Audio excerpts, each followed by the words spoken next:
নমস্কার বন্ধুরা, কেমন আছো তোমরা সবাই? আশা করি সবাই খুব ভালো আছো। চলে এসেছি আবারও একটা নতুন রিডিং নিয়ে।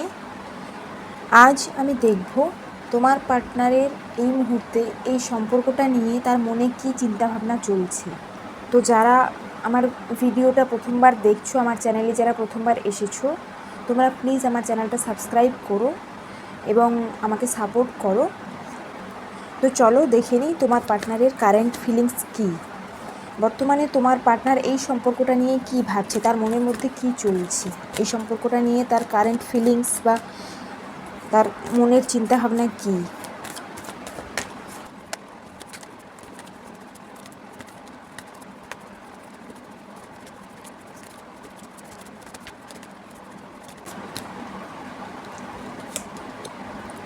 The magician.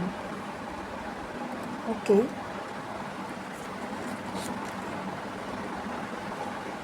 Eight of swords, queen of pentacles, eight of cups,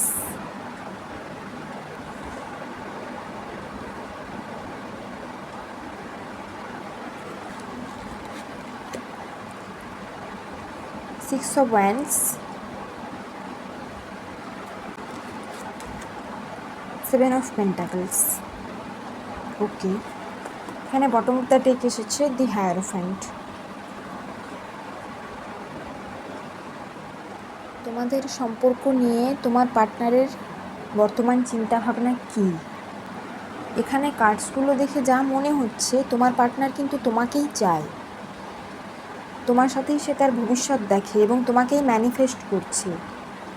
সে কিন্তু এই মুহূর্তে ম্যাজিশিয়ানের এনার্জিতে রয়েছে, অর্থাৎ সে তোমাকে ম্যানিফেস্ট করছে এবং তোমাকে তার লাইফে আনতে গেলে যা যা কিছু করতে হয় সব কিছুই সে করছে, সব দিক থেকে সে অ্যাকশান নিচ্ছে। হতে পারে যে ভালো জবের জন্য হয়তো ট্রাই করছে বা কোনো ভালো জব করছে, সে তার আর্থিক দিকে মনোযোগ দিচ্ছে যাতে করে তোমরা ভবিষ্যতে খুব ভালোভাবে থাকতে পারো দুজন, এরকম ব্যাপার। মানে সে কিন্তু তোমাকে চাইছে এবং তোমাকে পাওয়ার জন্য যা যা করতে হয় সব কিছুই সে করছে, কিন্তু কোথাও না কোথাও তার মনের মধ্যে একটা ফিলিং রয়েছে, সে কি পারবে, নিজের প্রতি একটা ডাউট রয়েছে, সে কি পারবে।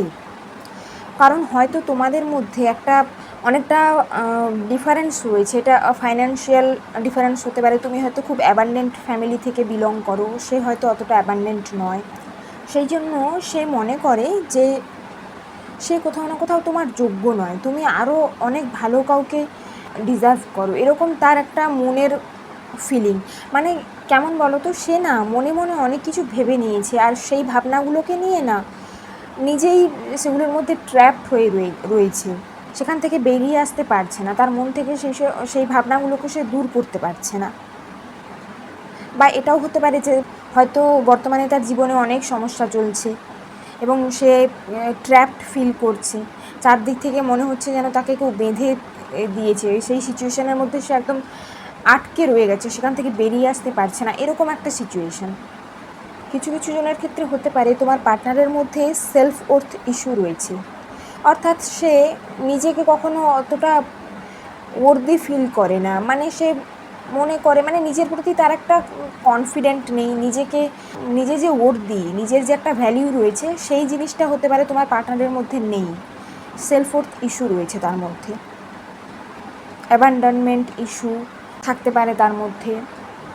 সেই জন্যই হয়তো সে ফিল করে যে সে তোমার যোগ্য নয়, তুমি অনেক আরও ভালো কাউকে ডিজার্ভ করো, এরকম একটা ফিলিং। এবং সে মুভ অন করতেও কিন্তু চাইছে, এটা কিছু কিছু জনের ক্ষেত্রে হতে পারে সে মুভ অন করতে চাইছে। একদিকে সে তোমাকেই চাইছে, তোমাকে ম্যানিফেস্ট করছে, তার জন্য সে যা কিছু করতে হয় সব কিছু করতে প্রস্তুত, সব কিছুই করতে রেডি, কিন্তু মনের মধ্যে একটা ফিলিং রয়েছে যে সে কি পারবে, সে হয়তো পারবে না। আবার মনে মনে অনেক কিছু ভেবে নিয়েছে এবং সেই ভাবনাগুলোর মধ্যেই নিজেকে জড়িয়ে নিয়েছে, সেই ভাবনাগুলো থেকে বেরিয়ে আসতে পারছে না।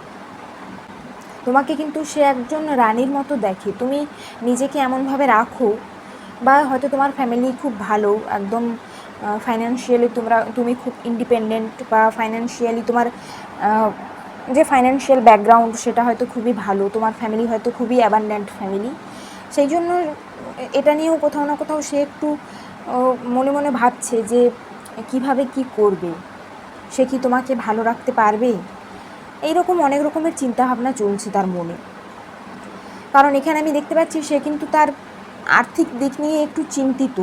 সে খুবই হার্ডওয়ার্ক করছে, সে তার ফাইন্যান্সিয়াল কন্ডিশনকে ইমপ্রুভ করার চেষ্টা করছে, খুবই পরিশ্রম করছে। তবে আমি দেখছি সে কিন্তু এই সিচুয়েশান থেকে খুব তাড়াতাড়ি বেরিয়ে আসবে। কারণ এখানে দেখো 6 অফ ওয়ান্ডসের কার্ড এসছে, তো এটা কিন্তু ভিক্টরিকে বোঝায়। মানে সে বর্তমানে যা সিচুয়েশানেই থাক সেখান থেকে সে খুব তাড়াতাড়ি বেরিয়ে আসবে, এবং তার মধ্যে সেই একটা জেদ রয়েছে যে হ্যাঁ আমি এই সিচুয়েশানটা ওভারকাম করব, আমি এই সিচুয়েশানটা থেকে বেরিয়ে আসব, আমি এই সম্পর্কে একটা ভিক্টরি চাই, একটা জয় চাই, এরকম তার একটা মনোভাব রয়েছে তার মনের মধ্যে। এবং বর্তমানে সে যেই সিচুয়েশানেই থাক সেখান থেকে কিন্তু সে খুব তাড়াতাড়ি বেরিয়ে আসবে। যদি তার লাইফে কোনো সমস্যা চলছে সেখান থেকে খুব তাড়াতাড়ি কিন্তু বেরিয়ে আসবে। আর এই যে একটা মনোভাব না যে আমি মুভ অন করে যাব, আমি হয়তো ওর যোগ্য নই, আমার থেকে অনেক ভালো ডিজার্ভ করে, এই যে মনের মধ্যে অনেক কিছু চলছে সেখান থেকেও কিন্তু কোথাও না কোথাও সে বেরিয়ে আসবে। এখানে 6 অফ ওয়ান্ডসের কার্ড এসছে, যেটা খুব পজিটিভ কার্ড, এবং এটাই বলে যে যাই সিচুয়েশান চলুক তার লাইফে বর্তমানে, সেখান থেকে সে খুব তাড়াতাড়ি বেরিয়ে আসবে। এবং অনেকের ক্ষেত্রে হতে পারে সে তার কোনো ভালো জবের জন্য হয়তো ট্রাই করছে, বা নিজে হয়তো কোনো বিজনেস শুরু করেছে, এরকম হতে পারে। মানে সে খুবই পরিশ্রম করছে নিজেকে একটা জায়গায় নিয়ে যাওয়ার জন্য, নিজেকে একটা জায়গায় পৌঁছানোর জন্য সে কিন্তু খুবই পরিশ্রম করছে, এবং সে যা যা কিছু করেছে সবেরই ফল কিন্তু সে পাবে, খুব তাড়াতাড়ি সে পাবে।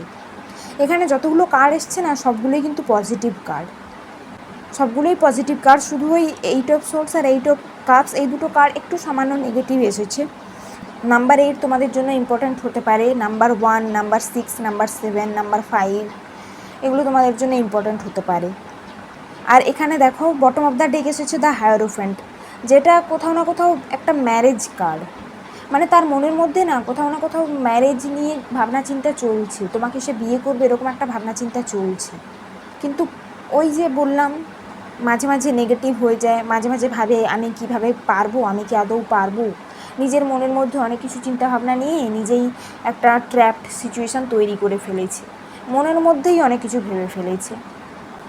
7 অফ পেন্টাকেলসের কার্ডটা দেখে আমার মনে হচ্ছে সে কিন্তু তোমাকে একদম না রানীর মতো করে রাখতে চায়, তোমাকে সব কিছু দিতে চায়। একটা সম্পর্কে যতটা সময় দরকার, যতটা ভালোবাসা দরকার, সমস্ত কিছু সে দিতে চায়, তোমাকে সে খুবই ভালোবাসে। এই কার্ডটা দেখে আমার মনে হচ্ছে। আর একে দেখো কেমনভাবে দাঁড়িয়েছে, মুখটা দেখেই মনে হচ্ছে যে তোমাকে কতটা ভালোবাসে। মানে সে হয়তো এটা ভেবে ভয় পাচ্ছে যে সে যদি তোমাকে হারিয়ে ফেলে তাহলে কি হবে, এই ভয়টা তার মধ্যে রয়েছে কোথাও না কোথাও। চলো আরও কিছু কার্ডস দেখে নিই।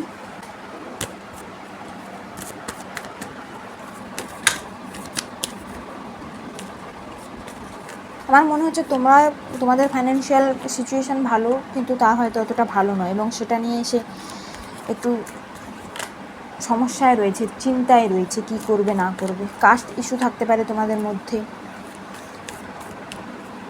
কেন জানি না মনে হচ্ছে তোমাদের কেউ রয়েছে যে চায় না তোমাদের এই সম্পর্কটা টিকে থাক। তোমাদের সম্পর্কের উপর অনেকের না কুনজর রয়েছে, কুদৃষ্টি রয়েছে অনেকটা তোমাদের সম্পর্কের উপর। অনেকে চাইছে যাতে তোমাদের সম্পর্কটা ভেঙে যায়। এসব সোর্স, জাস্টিস, বটমটা ঠিক এসছে 8 অফ ওয়ান্ডস। নাম্বার 8 কিন্তু 3বার রিপিট হয়েছে। নাম্বার 8 তোমাদের জন্য খুবই স্ট্রং।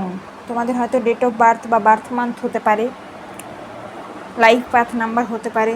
তো এখানে এসব সোর্স এসছে, এসব সোর্স বলছে সে এই সম্পর্কটাকে, যদি তোমাদের মধ্যে বর্তমানে কিছু সমস্যা চলছে বা যদি কিছু হয়েছে তোমাদের মধ্যে, হয়তো কথা হচ্ছে না বা কিছু এরকম যদি হয়, তাহলে সে কিন্তু তোমার সাথে একটা ক্লিয়ার কমিউনিকেশন চাইছে, তোমার সাথে কথা বলতে চাইছে সে। এটা নিউ বিগিনিংকেও ইন্ডিকেট করে, হয়তো সে একটা নিউ বিগিনিং চায় তোমাদের সম্পর্কে। যদি কোনো সমস্যা চলছে তাহলে কিন্তু সে একটা নিউ বিগিনিং চায়, নতুন করে আবার শুরু করতে চায়, এবং ক্লিয়ার কমিউনিকেশন চায় তোমার সাথে কথা বলতে চায়। ঈশ্বরের কাছে চাইছে যাতে এই সম্পর্কটা যেন জাস্টিস পায়। কারোর ক্ষেত্রে হতে পারে যে তোমার লাইফে বা তোমার পার্টনারের লাইফে আইন রিলেটেড কিছু সমস্যা চলছে, কোর্ট রিলেটেড কিছু সমস্যা চলছে হতে পারে, এবং সেখানেই হয়তো তারা ট্র্যাপড হয়ে আছে, সেই সিচুয়েশান থেকে হয়তো বেরিয়ে আসতে পারছে না, এটা অনেকের ক্ষেত্রে হতে পারে।